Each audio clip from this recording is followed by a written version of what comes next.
Olá a todos e todas, sejam bem-vindos e bem-vindas. Este é um canal que faz uma discussão de produções minhas e outras feitas com outros colegas. Meu nome é Roberta Ecleide de Oliveira Gomes Kelly, mais conhecida como Roberta Ecleide. Estou falando do sul de Minas, Poços de Caldas, onde eu coordeno o NEP, Núcleo de Estudos em Psicanálise e Educação. Eu sou psicóloga, sou psicanalista, fiz carreira acadêmica. Isso significa mestrado, doutorado, pós-doutorado, cumpri vários lugares nessa face acadêmica, fui estudante, fui professora, fui coordenadora de cursos de graduação, de pós-graduação, orientadora de dissertações e teses. Atualmente eu estou aposentada e nem por isso fazendo menos coisas. E dentro dessas coisas, principalmente da área acadêmica, destaco a situação da obra que eu vou apresentar agora, em que há 4 mãos minhas, 2 mãos e 2 de Silvio Memento Machado, de Varginha, Minas Gerais, traz os livros produzidos por estudantes de um curso de pós-graduação em Teoria Clínica Psicanalítica. E escolhemos textos que pudessem ser trazidos para esse primeiro momento. E o livro se chama Psicanálise e Universidade, Incursões Impossíveis. Nessa ação aqui, que faço para vocês, e de certa forma com vocês, algumas vezes eu vou ler trechos do livro, algumas vezes eu vou falar do livro, tentando, óbvio, não fazer spoiler demais. Todas as obras são da editora Apres, de Curitiba. E eu gosto muito dessa palavra incursões, dessa expressão, dessas 2 palavras, incursões impossíveis, principalmente o impossível com esse destaque do IM entre parênteses. Freud vai fazer um destaque disso pela primeira vez no prefácio da Juventude Transviada, de Eichhorn, e vai dizer que educar, curar e governar são as 3 profissões impossíveis, porque não terminam nunca. Por outro lado, é impossível, porque como diz Kelly Brandão, é aquilo que a gente só faz com o outro, Nós somos sozinhos, mas nós somos bando, Nós somos com o outro. Então, desse lugar, de sermos para nós e com o outro, é que a gente vai entender essa articulação sobre o impossível. Bom, nesse caso, eu vou ler o que eu chamei de prólogo, Psicanálise e Universidade.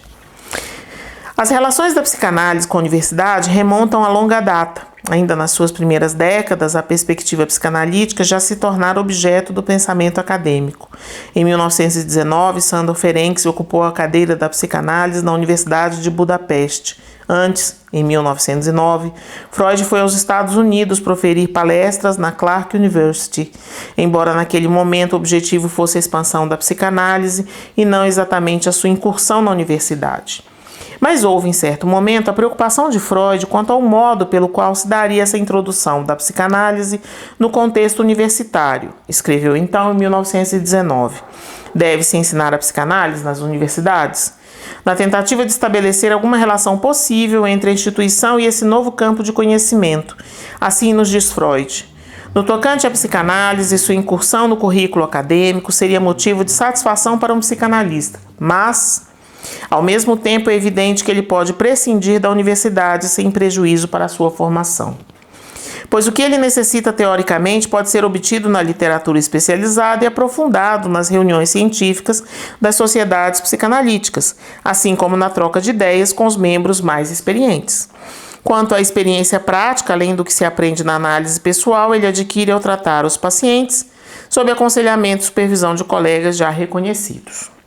É importante destacar que, nesta ocasião, Freud pensava a questão da psicanálise na universidade em torno do ensino da psicanálise aos médicos nos cursos de psiquiatria, visto que os conceitos psicanalíticos e mesmo sua prática ainda não estavam atrelados aos cursos de psicologia, que é o que vai acontecer no Brasil, e demais ciências humanas. Pequena notinha de rodapé: para ser psicanalista não precisa ser nem psicólogo nem médico no Brasil.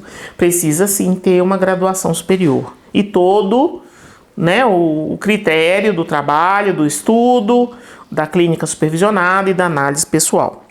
A tendência era de que os médicos, quando adquiriam algum conhecimento psicanalítico, traziam-nos como que submetidos às mesmas leis da classificação e do enquadro em estruturas patológicas como uma psiquiatria. Inevitavelmente, isto levava a distorções para a psicanálise.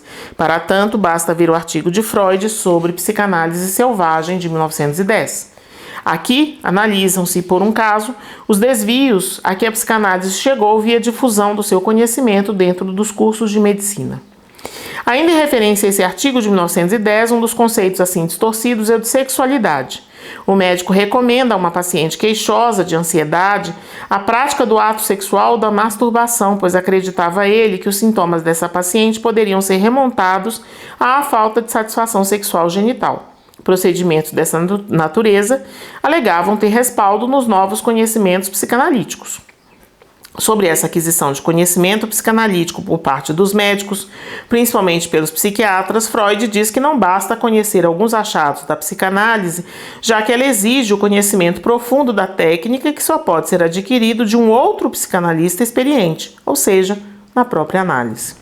Freud enfatiza ainda o trabalho com o texto na supervisão e na prática clínica, como bem exposto em 1917. Assim, a proposta da psicanálise para o contexto médico não seria de levar os profissionais a obterem algum conhecimento sobre psicanálise, mas que aprendessem algo com base nela, sem que isto os capacitasse a atuar como analistas sob pena de tornarem-se analistas selvagens.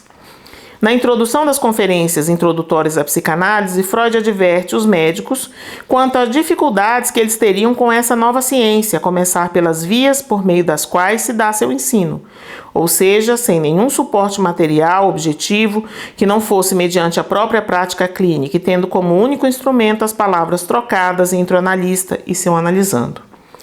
Também nesse contexto, Freud afirma que, não havendo a possibilidade de demonstrar a psicanálise, a única maneira de se convencer da sua verdade é mediante o estudo de si mesmo, pela entrega em processo pessoal, a análise com o analista mais experiente, com quem se aprenderia até mesmo acerca de detalhes da própria técnica e da teoria.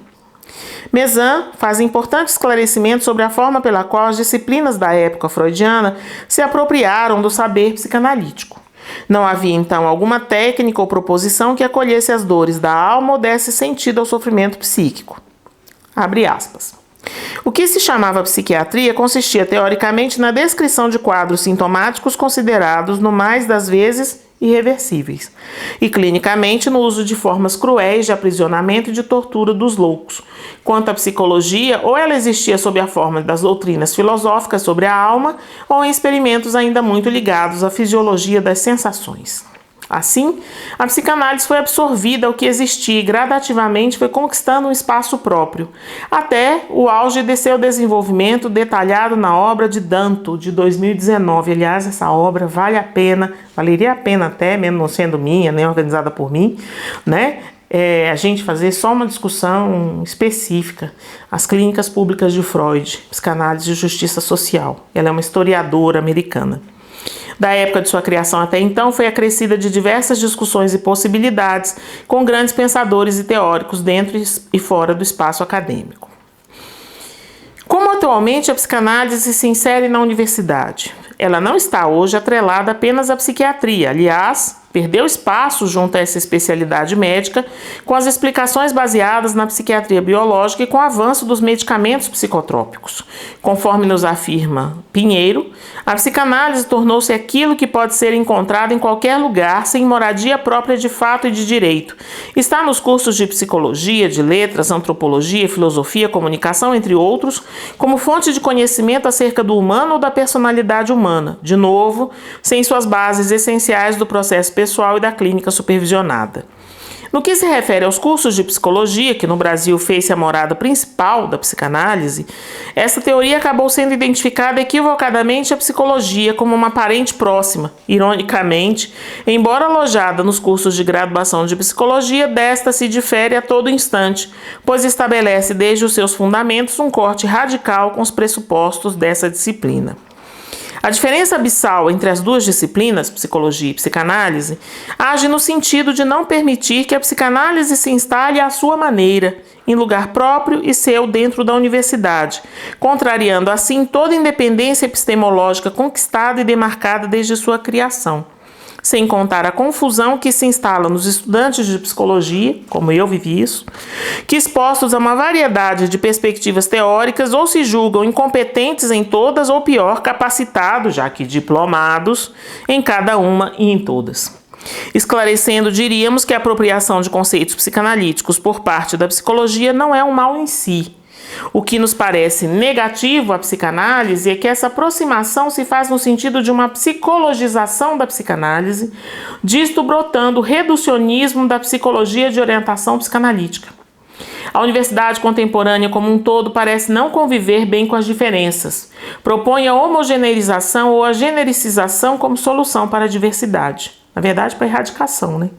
Haveria na desconstrução do saber universitário atual, cada vez mais preocupado com fins venais, um ponto de convergência entre práticas e entre teorias, ao qual, em última instância, as diferenças se converteriam em semelhanças. Na universidade, como o próprio nome diz, e cada vez mais, o que prevalece é a ordem universal. Um amontoado de conhecimentos é proposto à incorporação pelo aluno, sem que haja possibilidade de articulação desse saber, quer em termos da própria singularidade do sujeito, quer ao nível da prática clínica, contrariando assim a própria noção de transmissão em psicanálise. Ao que parece, uma das poucas exceções a isso tem sido a prática proporcionada pelos estágios em psicologia clínica, que oferecem alguns cursos de psicologia, entre as diversas abordagens teóricas, a psicanálise. Na prática possível desses espaços e apesar dos inúmeros atravessamentos e empecilhos, visa-se a produzir algum efeito de formação junto aos alunos. Encontramos que a clínica é o lugar da suposição de um saber e não de sua exposição, como é o caso no ensino formal universitário, no qual o saber se transmitiria plenamente em forma de conceitos padrão para um grande número de sujeitos anulados em sua singularidade. A clínica na universidade seria um espaço privilegiado, onde a perspectiva de uma relação distinta com o saber se colocaria na medida em que o singular deve ali ser considerado. A maneira pela qual se dá a veiculação do conhecimento psicanalítico dentro das associações e escolas de psicanálise também merece ser aqui destacada. Essa relação remonta a longa data e aparece pela primeira vez no segundo Congresso Psicanalítico em 1910, em Nuremberg, onde foi proposta a organização do movimento psicanalítico. A partir da criação da Associação Internacional de Psicanálise, a IPA, nesse evento estabeleceram-se regras para a transmissão do conhecimento produzido no contexto da psicanálise. Um psicanalista deveria satisfazer determinadas condições e ordenar sua análise e aprendizado segundo regras pré-estabelecidas. Criou-se assim a chamada análise didática, que objetivava adequar o sujeito à análise e organizar e sintetizar todo o seu processo de formação psicanalítica. Neste sentido, a partir de então, ser psicanalista significaria ser analisado por um analista didata, mito que se mantém em muitas sociedades de psicanálise, em especial as que estão filiadas à IPA. Nem todas as sociedades de psicanálise estão filiadas à IPA no mundo inteiro. Decorrente do exposto, além disso, nessa perspectiva, a transgressão de vários registros da psicanálise.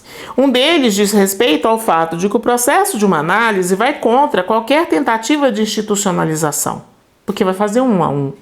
Uma análise não está sujeita à lógica racional consciente, mas sujeita-se à lógica do inconsciente, e este é irredutível a qualquer tentativa de dominação. Portanto, ser analisado por um analista didata não garante que haja análise, transmissão ou formação. Outro registro que também é transgredido nas sociedades desta forma estabelecidas diz respeito à referência a uma palavra verdadeira. Registro igualmente transgredido pela universidade. Em ambas, sociedades e universidade, a sugestão de que existe uma verdade a ser transmitida, um modelo que deve ser aprendido sem que haja implicação de si nisso. Nisto há ainda uma hierarquização de lugares que passam a ser definidos de acordo com o quantum de saber ao qual se teve acesso, que seria medido com base na conformação às regras da referida sociedade que orienta a formação daquele analista. Bom, tanto nas universidades quanto nas sociedades de psicanálise, o que se vê sobre a transmissão pode ser demarcado, então, em 4 níveis fundamentais. Um nível teórico no qual alguém é colocado no lugar do saber, lugar de sustentação de tal verdade. Ao nível da instituição, propriamente dito, em que o mais importante é internalizar o saber, não havendo espaço para a investigação, a dúvida, a oposição, o conflito, que gera a transformação. No nível da organização, teríamos a presença do poder e sua aceitação incondicional. E o último, o quarto, seria o nível da sugestão, a necessidade de referência ao lugar do saber, ao lugar de onde se procede. Tais níveis podem ser pensados pela alocação do saber psicanalítico e sua transmissão no espaço universitário, mas com base em um discurso específico nomeado por Lacan como discurso do universitário. Então aqui a gente tem um salto para uma discussão lacaniana, Jacques Lacan, psicanalista francês, que vai tentar pensar as formas como nos organizamos socialmente, que ele chama de laço social, de acordo com 4 modalidades discursivas. O discurso da histérica, o discurso universitário, o discurso do analista e o discurso do mestre. Então o que seria o discurso universitário? A noção de sujeito em psicanálise é algo entre a ordem política, com transformações mais ou menos rápidas, que significa a dimensão histórica das relações, e a ordem subjetiva determinada pela função simbólica em ritmo lento de transformações, numa ordem quase intemporal. Haveria pontos de ruptura entre uma e outra ordem que poderiam indicar por onde o sujeito se orienta. Desta forma, só se pode pensar em sujeito como sendo do discurso, referido às relações fundamentais entre enunciado e enunciação. Enunciado é aquilo que a gente fala e enunciação, o que será que isso quer dizer? Né? Faço aqui um exemplo que eu comento muito em aula, né, em cursos de psicanálise, que explicita claramente código e mensagem, né? Então, o código como enunciado e a mensagem a enunciação, né? Então, um paciente chega na sessão, não importa se homem ou se mulher, e no meio da sala diz, né, onde eu coloco as minhas coisas. Se isso for tratado como enunciado, a resposta é ali. Põe em cima da mesa, pode colocar no divã, né? Se isso for uma enunciação, ou seja, se isso carrega uma mensagem outra, uma mensagem do inconsciente, pode-se não responder, pode-se retornar a pergunta onde. Pode-se até, num determinado contexto muito específico, falar, talvez seja bom você voltar na próxima semana. Né? Ou seja, tomar isso de um outro lugar, que é esse lugar da enunciação. Esse é o trabalho da psicanálise. A maneira pela qual o sujeito se prende ao significante não se faz em normativas, está para além do código linguístico, das regras e gramáticas de uma língua. De um lado está orientado pela relação ao objeto e sua falta, e do outro, como objeto inconsciente, se orienta pelo outro. Aqui grafado em O maiúsculo como o outro na função, no seu comprimento social, o grande outro. Entre essas duas dimensões do objeto que falta e o desejo inconsciente, que é o movimento em torno dessa falta de objeto, o discurso permite que cada sujeito se localize e se oriente no laço social. O discurso, pois, faz laço social. Lacan vai pensar o discurso como um jogo de lugares e termos. Lembrem aí do jogo de xadrez, lugar, posição e peça. Os lugares possíveis do discurso são o agente, o semblante, a parte de cima, do qual procede o discurso. O grande outro, ou o outro, aquilo que um discurso faz trabalhar. A verdade, dissimulada por trás do agente, e a produção, o que o discurso produz. Então, agente, o outro, a verdade, a produção. Que aí vocês estão enxergando ao contrário, né? Então, vocês pensem começando da esquerda para a direita. O agente, o outro, a verdade, a produção. E em cada lugar, cada um dos termos, mesmo sendo poucos, eles vão ter valor diferente, dependendo de onde se localizam. As combinações que se apresentam por um quarto de giro à direita permitem compreensões diferentes de acordo com Lacan. Quem são os 4 elementos que vão ocupar essas 4 casinhas? O S barrado, que é o sujeito barrado dividido por sua determinação pelo significante. O A, o objeto que causa o movimento do desejo. O S1 e S2, significantes para produzir um efeito de sentido pela diferença entre eles. O S1 é o significante mestre, o S2 é o saber. Os termos são delimitando 4 possibilidades: o discurso do mestre, do universitário, da histérica e do analista. Nós vamos falar aqui do discurso do universitário porque é o tema do livro. No discurso do universitário, ou discurso universitário, o saber, S2, como agente, faz com que se apresente o início do discurso pelo todo saber, como que orienta as possibilidades do outro e se situa soberano de forma burocrática, um saber que daria conta de tudo sem um conjunto de enunciados que não dão lugar a nenhuma outra coisa que não seja o saber. O discurso universitário, tal como articulado por Lacan no Seminário 17, produz efeitos de impotência sobre os alunos, os quais ficam excluídos de toda a possibilidade de fazer valer o sentido que eles próprios conseguem apreender. Seus questionamentos, opiniões não são importantes, e importam protocolos e ditames prévios ausentes de subjetividade. Todos ficam limitados a repetir um saber pré-digerido, do qual não se pode afastar, porque o que está oculto por trás desse saber é um poder inquestionável. Em contrapartida, aquele que ensina se coloca no lugar do sujeito do saber. Quando sabemos que aquele que consegue transmitir exatamente o que se coloca no lugar do que deseja saber, o que não sabe que sabe. Parece-nos aqui que a institucionalização vem para tentar colocar alguma coisa no lugar do preço que cada um deveria pagar individualmente no contato com a psicanálise. A psicanálise, enquanto ato, é uma ação que implica modificação na vida do sujeito, enquanto interferência que comporta o risco de perturbar, desorganizar, provocar efeitos inusitados. O movimento das instituições, escolas de psicanálise e universidade é contrário a isso e, para tanto, exige conformação e passividade. Tal posição é contrária ao trabalho de transmissão da psicanálise, que desde a análise pessoal convoca que se o faça única e exclusivamente por desejo. Na análise pessoal, o desejo que se esboça por meio de um trabalho na transferência. Em uma análise, portanto, há um trabalho de transferência que tem efeito sobre o estudo dos conceitos psicanalíticos.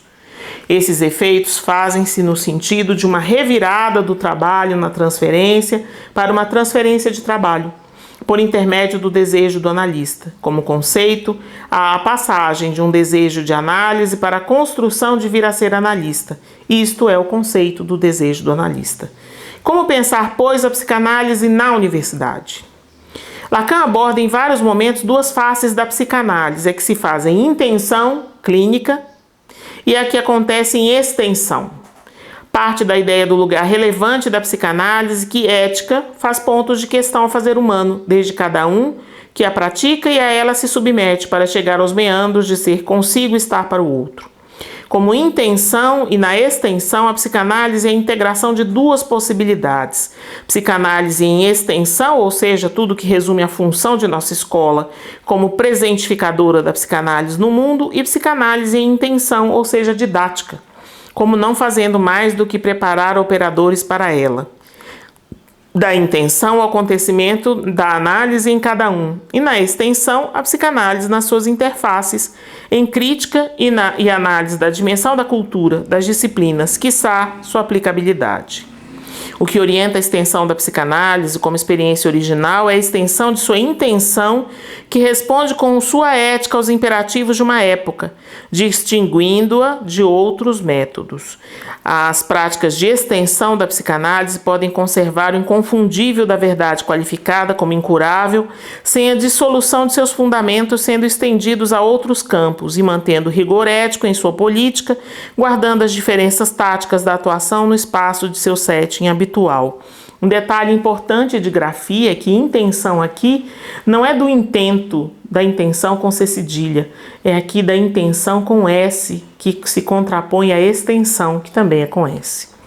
Assim, qual seria o lugar para a psicanálise na universidade? O da extensão, que todavia não exclui a intenção. É desse encontro paradoxal, talvez, que, evitando a dessubjetivação burocrática, a psicanálise se coloca como um ponto estranho. Como tal, desafia, convoca e incomoda para que o sujeito emerja. Há discussão e debates de conceitos psicanalíticos em cursos de graduação de psicologia e outros em pós-graduações lato sensu e stricto sensu. Essa é uma questão que nos coloca em transferência de trabalho, e as produções que aqui trazemos resultam do esforço de fazer valer a psicanálise em sua ética, nesse lugar esquisito que, ao mesmo tempo que nos acolhe, quer nos enquadrados na sua lógica universalizante. Não basta dizer sim à psicanálise para efetivamente não lhe dizer não. Como transferência de trabalho, as produções que ora se apresentam são esforço de articulação. No entanto, tais produções fazem-se na dimensão dos questionamentos, do apontamento ético, condição essencial da psicanálise. Os escritos deste volume surgiram de um contexto impossível para a psicanálise, a universidade. Resultaram de elaborações construídas no curso de especialização em Teoria Clínica Psicanalítica oferecida pela Universidade José de Rosário Velano, Unifenas, em Varginha, Minas Gerais, que em 2021 comemorou o ingresso da sua 10ª turma. Diante dos desafios que envolvem a incursão da psicanálise na universidade, eles atestam a pertinência de uma aposta que, ainda que sem garantias, pode nos surpreender com bons encontros. O leitor encontrará produções individuais de autores, alunos deste curso, como Tanísia Célia Messias e Celso Fernandes Patelli, mas também reflexões de autores alunos com seus professores, Ana Paula Rossi Silva Camilho, César Nogueira Pontalti, sob orientação de Magali Milene Silva, Diego José Silva, Lara Elisa de Brito Moreno, Maeve Santos e Patrícia Daniele Caputo do Amaral Penha, que foram orientados por Silvio Memento Machado, Guilherme Borges Batista, orientado por Fernando Oliveira Queiroz, Maria Cecília do Prado Ferreira e Mariane Silva Bueno Braga Ávila, orientados por mim, e nosso agradecimento fica aqui para todos e todas. Então vejam, a discussão, né, eu sei que talvez tenha ficado um pouco duro ou árida, né, a leitura, a discussão é colocar em questão, né, a psicanálise vai à universidade e esse né, de psicanálise na universidade cabe de que jeito? Ele é colaborativo? Ele é questionador? Ele é indagador? Ele é perturbador? Convido vocês a ler o livro. Obrigada.